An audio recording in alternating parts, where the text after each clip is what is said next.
services at low costs. Although the network is sometimes unstable, emails can still be reliably transmitted. However, teleconferencing is occasionally suddenly interrupted. Carrier B provides reliable network services at higher costs. Is it possible to take full advantage of Carrier A and Carrier B's networks by freely switching between the two? Of course it is. Policy-based routing can forward packets and select paths based on predefined policies. The problem is that PBR policies are difficult to define because the link quality is constantly changing. There is no need to worry about this, as smart policy routing is able to solve this problem. SPR actively detects the link quality and matches service requirements to select an optimal link for forwarding service data. Subsequently, services are transmitted normally at a reduced cost. How is SPR implemented? Imagine that the email server IP address is 192.168.1.2 and the call conference server IP address is 192.168.1.3. You can configure ACL policies to differentiate service packets based on destination IP addresses of packets. During email transmission, people often focus on whether packets will be lost.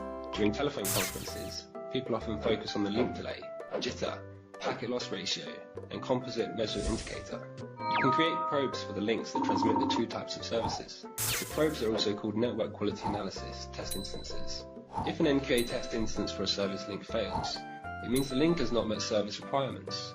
In this case, you need to configure other available links to ensure service transmission. Provision email services. You can configure Carrier A's network as the primary link and Carrier B's network as the backup link. To provision telephone conference services, you can configure Carrier B's network as the primary link and Carrier A's network as the backup link. When the primary link does not meet service requirements, services are automatically switched to the backup link. When the primary link recovers from a fault, services are automatically switched back to the primary link.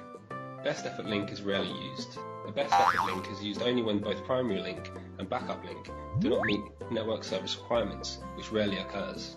Generally, it is unnecessary to configure a best effort link. Link switching time, also called switching period, is configurable. In the switching period, if the network quality does not meet service requirements, link switching is triggered. Generally, a shorter link switching period makes services more stable, but it may also cause frequent network switching. The default switching period is 60 seconds, which meets the basic service requirements. The live network has more applications and complex links, so the link group mode is more flexible for link selection. Voice services require a low delay, low jitter, and low packet loss ratio.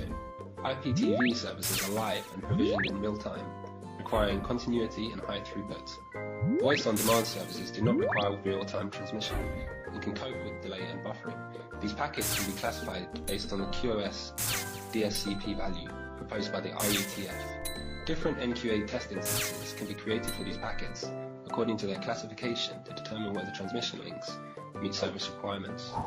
You can add the preferred link connecting to the voice server, preferred link connecting to the IPTV server, and preferred link connecting to the VOD server into a link group and set it as the primary link group. Similarly, set the backup link group, apply SPR to ensure service continuity. At last, let's review the SPR configuration procedure. Configure an ACL to differentiate services. Configure NQA test instances according to service requirements. Configure the primary and backup link groups according to service configurations, and then configure link switching parameters.